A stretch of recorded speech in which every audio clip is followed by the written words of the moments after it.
Hey, my name's Stephanie. I just started this YouTube channel. It's called For Real Moms. I like to think of myself as a real mom just because I don't really put myself out there that is not really me. I barely wear makeup, no jewelry. Hair is always in a messy bun. And probably in the same clothes that I wore yesterday. But, you know, that's what happens when you're a mother. So I guess I can't be shy about that.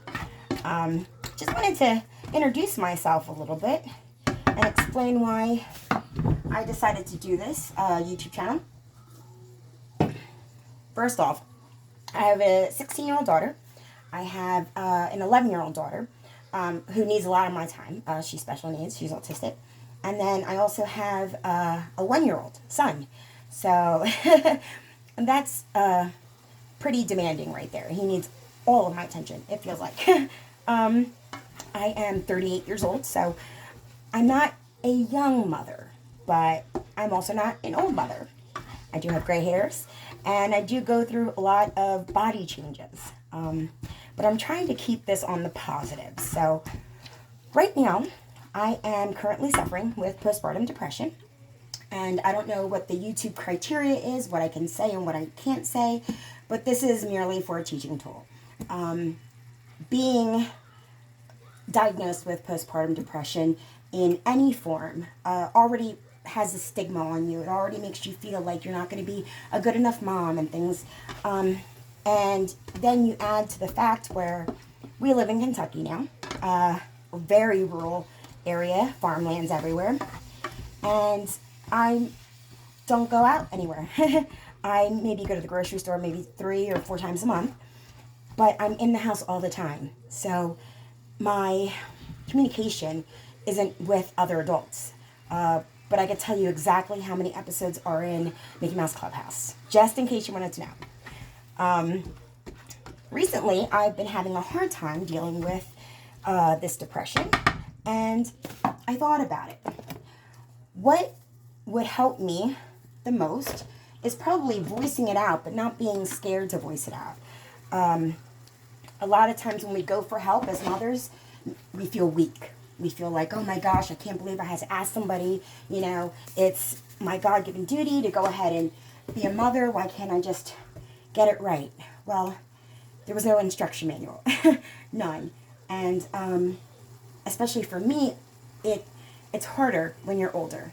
We tried for so many years to have a baby, and then we thought, okay, well, everything's just dried up and broken. And then during the pandemic, that surprise. So, you know, he's a blessing. He really is. My whole thing is my body and my chemicals changed a lot during that pregnancy. I was homebound. I was bedridden. I was in and out of the hospital every week for dehydration. It was just a mess. But this right here, I'm excited about. I'm excited to, look at me, I'm sweating. Oh my gosh. See, I'm also going through the changes. See, I'm excited to know that other women are going through the same thing. I'm excited to know that I'm not alone. And I'm excited to kind of get my voice out there just because it's scary whenever you feel like you're not enough. And then to have a diagnosis on top of it. And in my case, I have to take medication, so I really feel shitty about myself. But every day my kids are fed. Every day my kids go to bed with a roof over their head. Every day my kids tell me I love them. They love me and I love them. And so even though I have all of those things, it never feels like it's enough. So I need other mothers. I need you guys. I need you guys to sit back and say, you know what? I too was going through that or am currently going through that. Because we can help each other, okay? We can help each other get through the rough times, share fun times. I like to cook. I'm not a great cook, but I'm not a gourmet chef either. So I like to cook. I like to craft, especially out of junk and trash. So we might have some videos of that. I love reading. So if you're not in the mood to read your child a bedtime story, I will have some videos of bedtime stories on my channel if you want to go to.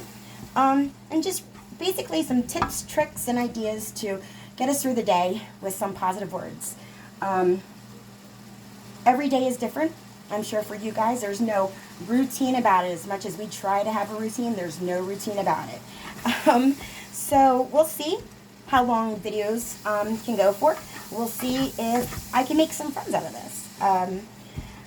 It's very hard right now. We're actually from Jersey. And when we moved to Kentucky, everybody was saying, oh my gosh, why'd you move to Kentucky? And my first response, I was like, witness protection. They're like, oh, we understand, we understand. So then I had to stop saying that because I wasn't making any friends. I think they were scared of us. So yes, I'm not in my hometown. I'm not with my friends. And I'm trying to meet people out here that are very different demographically and not as diverse as Jersey was. But I'm excited to learn about the culture out here. I'm excited to meet people out here. I kept saying to one of the girls I know out here, she said, so how are you getting acclimated with everything? I said, well, I've met some moms, at a church. I said, it was very nice, but I felt like if I didn't own a hot glue gun and I didn't have something monogrammed, I was not going to fit into Kentucky. So she started laughing at that. So I just want to put my voice out there. I want to share inspiration and funny stories about our kids and all these things that moms need. Right now, we need some positive motivation. We need some positive something, because at the end of the day, if we have to go in that shower and cry one more time, we can all be here to help each other out. Okay? So that's me in a little nutshell. Let me finish this late dinner that I'm making. Can you believe it? It's like 10 o'clock, but my kids were on break, so they woke up really late. So that's how I'm justifying it. Thank you. If you want to find out more videos about me, first off, my editing techniques and stuff like that, I have no idea. So I'm going to have my 11-year-old teach me how to edit these videos. But feel free to subscribe, and we'll see what this journey, where this journey takes us. All right? Thank you.